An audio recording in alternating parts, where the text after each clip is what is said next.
You want to go? All right. Hi, everyone. So we're starting a podcast. So we're just going to talk about footy once a week. Say who you are. Oh, my name's Guyan Shanaka. And I'm Shahan. I met Shanika at Glen Waverley Secondary College when I started In year going 9, there. right? Yes, year 9. And he was into footy, so we clicked. That's probably the only reason why we clicked. Yeah, right? pretty much. We don't have much other things in common, really. So that's, I guess, why we started this, because we're probably two of the only Sri Lankan Australians to love footy more than cricket. A lot of our friends love cricket more than footy or superheroes or other type of stuff. So how did you get into footy? So in grade 1, I guess it was just the culture and just all what the kids were into. Yeah, I grew up here. And the people, the guys who I hung around in year 1, they were into it. At recess, they'd have a footy and would play. Being sort of surrounded through it during primary school. And I was only aware of Richmond and Essendon growing up because I think they were the buzz teams back then. But all your friends supported those teams? A couple of them did. And then this other guy in grade 1, he supported Kangaroos. He was I think he was from Philippines, and he was this guy. His name was Sean, actually, and then he had a Kangaroos footy, and then I don't know, we just gravitated towards him. Me and my other friend Chad, we're all sort of in the same group, so we decided to go for him. And a teacher of mine gave me a poster as well, so that was a kangaroo poster. So I think that was a good way to go for a team. What about you? Why did you start going for Port? It's a similar thing. So my best friend I think it was kindergarten, his name was Rohan Weerasinghe. So he's a Sri Lankan Australian too. He was into footy and he loved Essendon. His favourite player was Gavin Wanganeen, so I guess to fit in with him, I jumped on board with him. And then when Gavin Wanganeen switched across to Port, I jumped across to him. So that's what I do a lot of my sports teams. I normally followed them from the very start. And now you go for Hawthorn. And now I go for Hawthorn. And then Wingard switched hosts and now I go for Hawthorn. No, but I've stuck with Port since 97. So what's that, 22 years? It's a long time. It was pretty similar to me, actually. So I just missed out 96 premiership, but I experienced the 98 loss, and I remember crying after that game. Would have been about 9, and then plus you missed 96 and then 99. Yeah, I was there. That's the last premiership. So where would you rank that in the greatest days of your life? Would that be number 1? Yeah, by a long shot, I reckon. Yeah, don't tell me. And then the prelims would be number 2 and 3 and 4.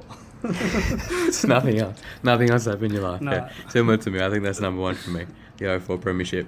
So before this, we Shanika sent me a little bit of a draft what he was going to send me, and in that he was obsessed with the premiership, and it allowed him. He was obsessed with the 94 premiership, and that allowed him to do well on his enter. Shanika got 95 point. He got 0.05 more than Puna. That's all I know. One less subject too. But that's all right. That's a story for another day. Yeah, we'll do that on podcast too. No, I'll bring that up because how did that premiership make you do well in your enter when the year we got out, when we did year 12, was the year Port Adelaide lost by 100 points to Geelong in the grand final, so it doesn't really make sense. Yeah, so my parents will attest to this, but I only really started studying, I think, seriously after we won the premiership. I think there's a time frame where I was obsessed with it, because the last 3 years, the 3 years before that, I think we were expected to win and we didn't fire a shot in the finals. Got bounced pretty easily. Yeah, that's a good effort getting that enter after that deflating loss that Port Adelaide is still recovering from. That's what I mentioned. I just want to talk about my enter for 20 minutes. No, but that's your enter is close to the margin of that game. What, the 07 grand final? Yeah, that nearly ruined the VC for me. Nah, by that stage, so I've got a premiership. So at that stage, it was okay to have one loss like that. I could survive, but that's still traumatizing anyway. Well, you guys, at least you remember a grand final. My memory of that 99 isn't good. It's like 10, 20 years ago now. We'll just. So I guess the reason why we're doing the footy pod.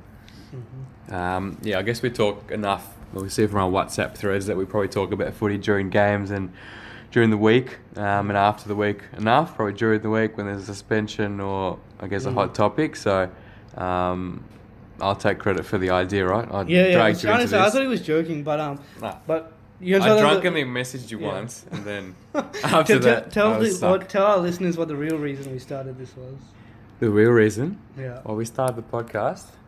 It's to knock off the other, the number one podcast on the cage. Oh, yeah. To knock them off. Yeah? What is it? The Barney and Doesn't matter. Gihan podcast? What is it? What's it called? I think it's those two. I don't know. But because they stopped doing a podcast, so like maybe that's the reason why we did it. Because I was listening to that. A gap in everyone's schedule for about a 20-minute audio. Yeah, so we got to fill that. Yeah. So but their one's good too. They talk about real life stuff. Like Footy's not real life. No. Yeah. Okay, footy is life, but okay. Yeah.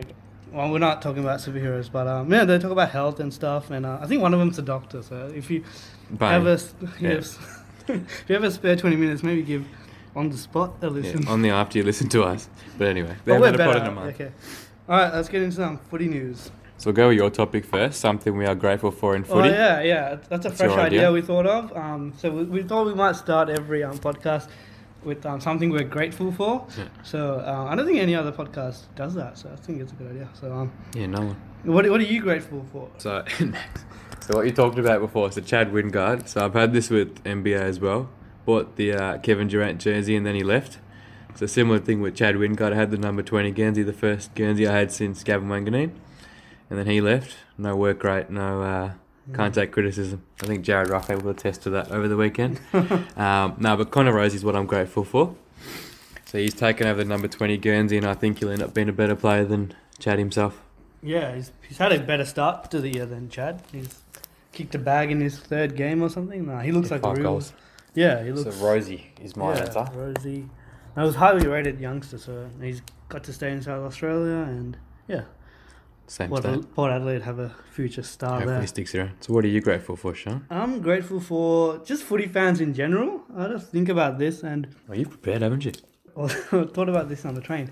But just footy fans and people who are still following the game and sort of into it at the moment, because it's a little bit of a hard time to follow it passionately just because a lot of rules in today's game and I think it's become a bit soft. So if you've been following footy for a long time, you'd be more used to sort of a contested game and less soft free kicks. Small collisions. Yeah, like in a ruck contest, if your opponent's stronger than you, sometimes the umpire penalises you for that. More about athletes now, you just got to be quick and fast rather than first to the ball. I don't know, I think it's just the way umpires are sort of umpiring maybe, but we don't want to talk about umpiring. This is not an umpiring bashing podcast. Yeah, well, that's the first bash of the day. Even the protected zone, like getting into that and 15-minute penalty for that. So sometimes it's really frustrating as a fan. So I'm grateful for those fans that are sticking with it and following their team, turning up every week and who are interested in the game. Because I know some people sort of are into more of the VFL and let's say local footy, but I think the AFL, they must be doing something right.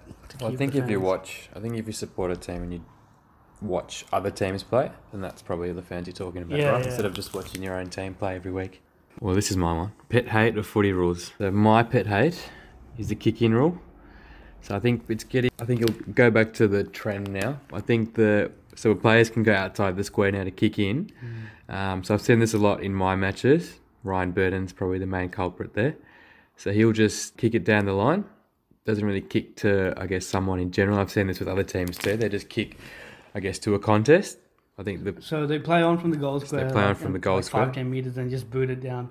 They just boot it down. Doesn't seem like there's any, I guess, target there. Yeah, okay. Just kicking it to, I guess, a pack of 5 or 10. Yeah. I think it'll go back to the trend now. I think you'll see this with a lot of rules where coaches just go back to the previous strategy. I don't think it's normally, the first 6 or 7 weeks, it's adjusting to the new rules and stuff like that. Well, I think it's great when you're down a goal with 30 seconds left or a minute left, but apart from that, because turnover in the back half's obviously the main, I guess, cause of goals now. I think that's not really helping the issue. I think clubs are maybe still trying to figure out how to utilise that rule.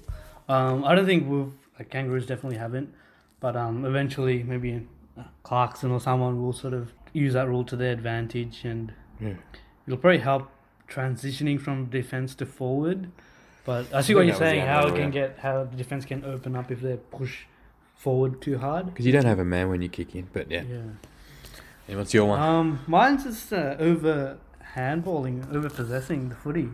It's not so much a rule, but it's just the Kangaroos were the lowest kick to handball ratio side in the competition at the moment, and we're sitting 2 and 5. So I think clubs that can kick more than they handball are definitely going to do better. And ones that handball more like us, especially from the half back line, it's just you're asking to get turnover goals, so kicked against you. I think the Bulldogs are the exception probably because they do it well. Yeah, on the weekend they do it really well, but Yeah. they're probably the only team I can think of that do If it. you're going to do it, you need Yeah. players with good skills and like a Caleb Daniel or like Bond and Bond. Pally. Yeah, with some. But yeah, when you have like turnover merchants like the Kangaroos do, you just it's not going to come off. So, Pittard and Pollock. Not Pittard. Pittard's actually, I'll talk about him a bit later, but he's been really good. More that McMillan, and I don't want to bash players. Overpressing it. Yeah, just going to welcome the pressure and Get yourself into trouble. yeah. And players just got to be smarter. You got to know when to give the handball off and when to not. And players, they got to know when to call for it and when not to. Well, Wines did it on the weekends, running to an open goal and handballed Yeah. laterally to someone Yeah. that And, had someone on him. right. And So- then did you see Dangerfield's hand pass? He marked it like 10 meters out. Oh yeah. And then tried to handball over the The top guy to slipped. Clark. But yeah, he slipped and it fumbled through to a point. So that was an error. But yeah, just hospital hand passes are the worst. So there's attacking good hand passes and then just useless hand passes which don't do anything. So yeah, so hopefully this week we won't see. So the play of the round. So So each week we might do like a player I of just saw the your round. one. Okay. It doesn't necessarily have to be the best player of Or the the most round. obvious, yeah. Yeah, or the most obvious. Shanaga has gone for an obvious player this Or week. the obvious one. But I Aaron think Norton. it's warranted because he was a star against Richmond on the weekend. So we're going to call him the Duck for this week. The on Duckling. Yeah, the Duckling. Aaron Norton. So 9 contested marks. That's the most since the Duck. I think Chad Corns is up there too. I think Yeah, he it's a took few 8. on 9. I think he took Richardson. 8 in a semi-final against Essendon as well. So even though he wasn't playing on Rant or Asprey or even Grimes, I think for a lot of it, he took apart Nathan Broad. I think he was on Dylan Grimes for a little bit. Dylan Grimes is probably their best defender at the moment. But he took apart Nathan Broad, and he's not Rant, but he has beaten Tom Leach in the grand final. So he's a fairly good player. Yeah, I he think- was good. Yeah, he just kept marking everything that came at him, especially in that second quarter. He took like 3 contested marks and So I always have took a 5-2 or something, so it was really good. I always have a bias of players that can take contested marks, particularly forwards, because that's the only good thing I could No, do. yeah, back they've in the been day. they've been the rage. Have you Harry Mackay a couple of weeks ago took 6 or 7, and everyone Yeah, I was think- talking about him. So I think I Harry. think those two, they might just be in the next 10 years the 2 best contested marks. Oh yeah. So who's yours, Shahan? I'm afraid to ask. My one's not so obvious, but it's the steak knives from the Polak deal to North, Gasso Pittard. But how he's going, it looks like Polak might be the steak knives. He's been really good. He's been probably our most consistent defender. He can play on smalls, he can play on mediums, and he had 25 possessions on the weekend. And yeah, he's doing his role. He's taking the game on. He does make errors. Like in a game, he can have He's always made really errors, bad but- moments, and he can have really good moments. But yeah, he's averaging 21 possessions, and yeah, really providing that dash of the half back line. Yeah, I went for a North Melbourne player just because I've seen more of North, but in the future, yeah. Well, he was the steak knives in the Sean Burgoyne deal as well. Pittard. Yeah, he was the last pick in that right. deal. Oh, okay. But no, he's been so far so good. And today I was reading, he lost his passion for footy in these final couple of years at Port. So I think he's maybe found that, and along with it, found some form, which is good for him. All right, we'll get into the not so obvious rising stars. So this is, I guess they don't have to be first year players, just like debutants really. So not Sam Walsh or No, we're not gonna. Stack. Or Rosie or anyone. Oh. Oh, maybe Stack. No, he wasn't drafted. He actually was a supplementary pick or something. He had He was picked off-field. up in December or something. Yeah, he had off-field issues, so maybe Stack might make it. He's doing really well, by the way. Stack. I watched. Yeah, in that He's game. dominant. Yeah, for yeah. South. He's got like 95 fantasy points or something, and no, Richmond's got a good one there. Who did you pick for? Not so obvious. Connor Rosie. No, but seriously, I think Jack Ross from Richmond. Connor Rosie second in the betting rising star. Brownlow. We might get Rising a. star. You'll Okay. have more votes than Wingard at this stage of the season for the Brownlow. Yeah, probably the next 5 years. No, but Jack Ross from Richmond, I think The game against us, which he debuted in, I think he had 25 possessions in his first game. With He's a lot a of stars first-year out. player? Is he a first First year? year player, yeah. He was pick 43, so I think that's third round. Yeah. Thrust into the spotlight, I guess, with Cochin and Martin missing at various stages, but he's done. Not there. Yeah, Conker not holding Conker not holding him back. Sorry, but Reese, if you're listening. we'll go to the recruits later. No, but he's averaging 7 contested possessions a game, so I think he's doing really well, and hopefully he'll probably keep his spot when all the stars get back. And Shahan? I went for a Gold Coast player, Will Powell. He was knocked out a couple of weeks ago in a Satterfield tackle, but came back this week and he kicked 2 goals from 16 touches. He was a late first round pick a couple of years ago, so haven't seen a lot of him, but Looks promising. Definitely he's a good size and he's finding his feet. I'll be able to elaborate if I watch more Gold Coast play, which I hope to do. But no, he looks like a good, promising player for the Suns. Okay, and we might also talk about some unsung recruits, players that aren't your Dylan Shield or turnover machine. Yeah, he started to hand pass more than kick.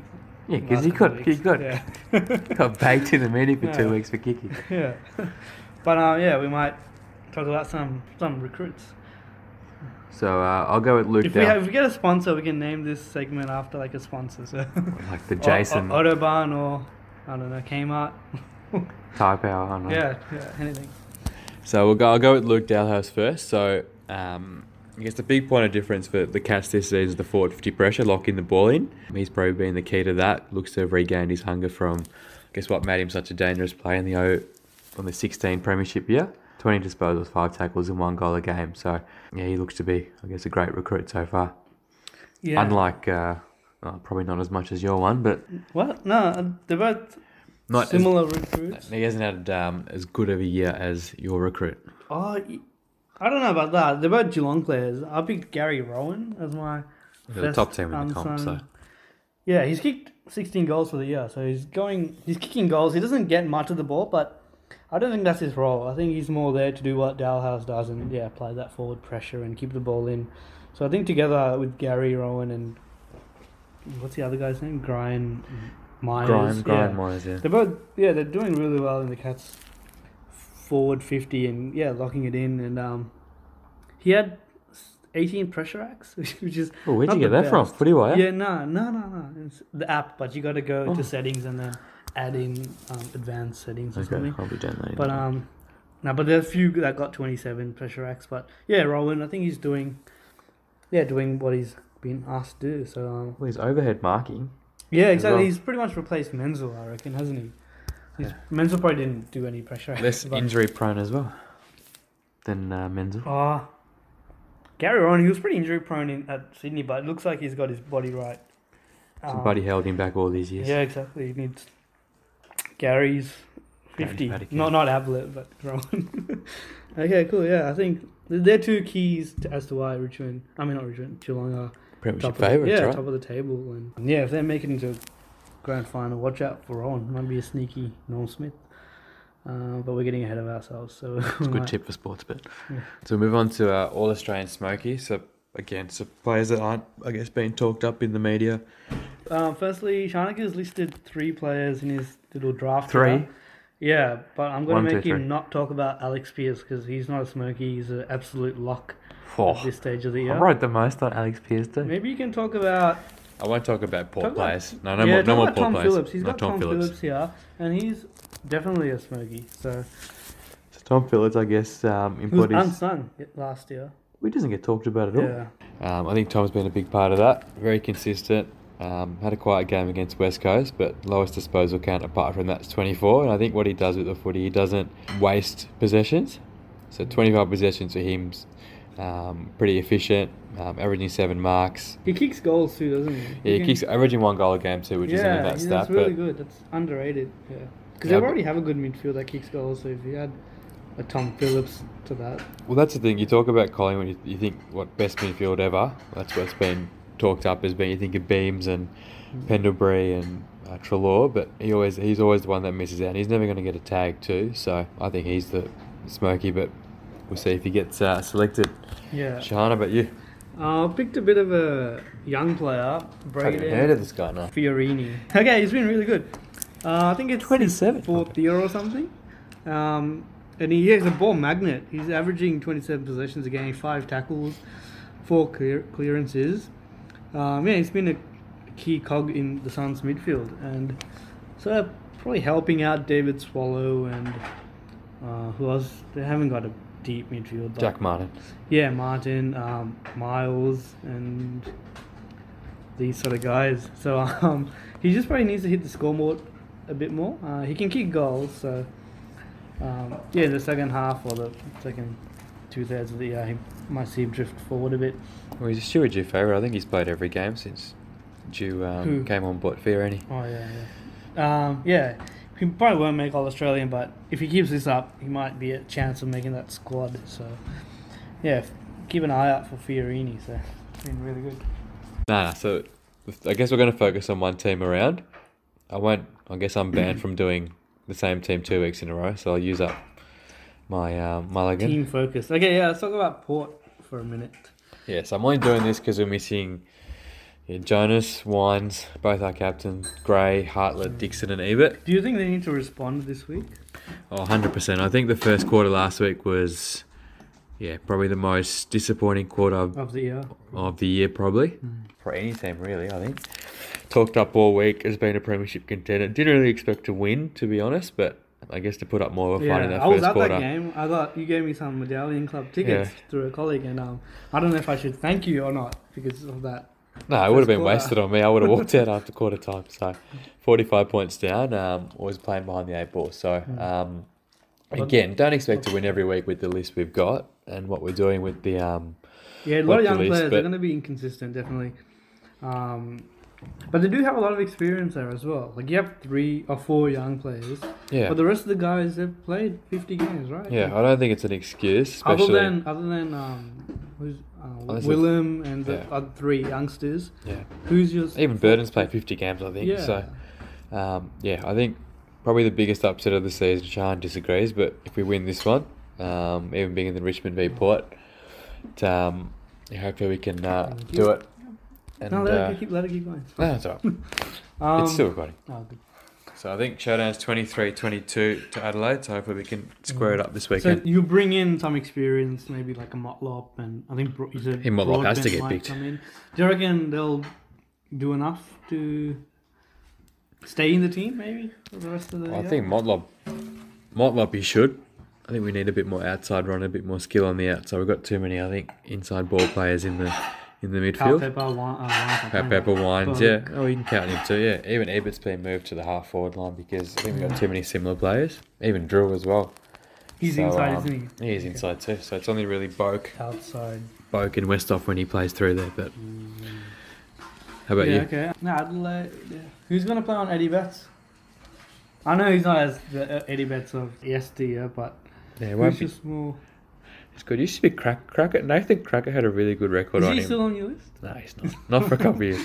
But Jonas, I think Jonas has an on and off record against him. Without Jonas, I think Jonas not maybe Ryan Burton. He's probably the only option. I think Broadbent's going to get the job for his first game in 3 years. But I think Burton. But I think we'll struggle. We always struggle against Eddie.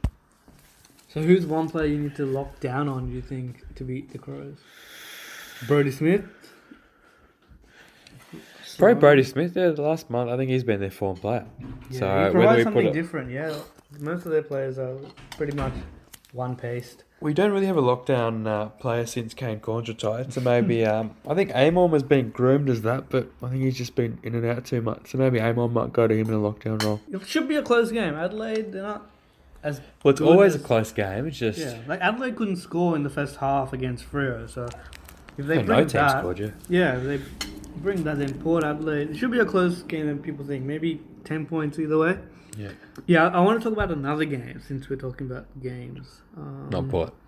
The Freo and the Tigers game. I think this game might be close to game of the round. I haven't really looked at the other games, but I think the result could have pretty big repercussions on how the year pans out for these two teams. A Freo win, I reckon it almost they'd be more likely to make finals if they win this. Yeah. Whereas if the Tigers drop this, it's going to be hard for them to make top 4. I think they'll probably still make the top 8. Well, top 4 without Rance too. That's exactly. That's the thing. And Rewalt for a lot of the year as well. Yeah, so the winner of this, I mean, if Tigers win, nothing much changes. Who are you tipping for this round? This game, I reckon, I'll probably go with Freo. I reckon they've shown enough at home. And yeah, with Dustin Martin not at his best, and Hogan, McCarthy, and Taberner have had a really good year. yeah, So and the All Australian fullback's going to be on the out of sorts. Who's the All Australian fullback? Alex Pearce. Okay, Alex Pearce. He's going to be on Lynch, who had 6 touches, I think, on the weekend. Yeah, so I reckon I'll probably watch this game. Might do a review of this for our next episode. Yeah, so it's going to be a good game. What do you think? You reckon Freo or Tigers? I think Freo. I think what Norton did to Richmond last week. I mean, Bulldogs only have one dominant tour. Freo have 3. I think their midfield's doing exceed expectations this year. I think Mundy's back to his career best. Brad Hill's dominating on the wing. They have a guy called Five. Yeah, they've got a guy called Five too. I don't know if there's anyone from Richmond that can stop him. Still no Cochin. So yeah, it's probably a good tip actually. Freo to win and Freo to make finals too. Yeah, that'll be good. I like the young Fremantle. The young guns doing pretty well. Any other games you... maybe we'll just do some quick yes or no's. Yeah. Do you think Ablett deserved to get off? No. You thought he should have got suspended? 1 match, yeah. Ooh, okay. Head-high contact. But he has a good record. He has a great record. I think it should have been 2 down to 1. Even though Shield got back in the game, what happens if Shield had a concussion? Yeah, but it's not about what if. It's we about still hit him in the head though. Yeah, but therefore just it's whatever the outcome is. Like if Shield had got concussed, Ablett would definitely be missing. But I think he should have got off, and the right decision was made in the end. Especially because of his record, like.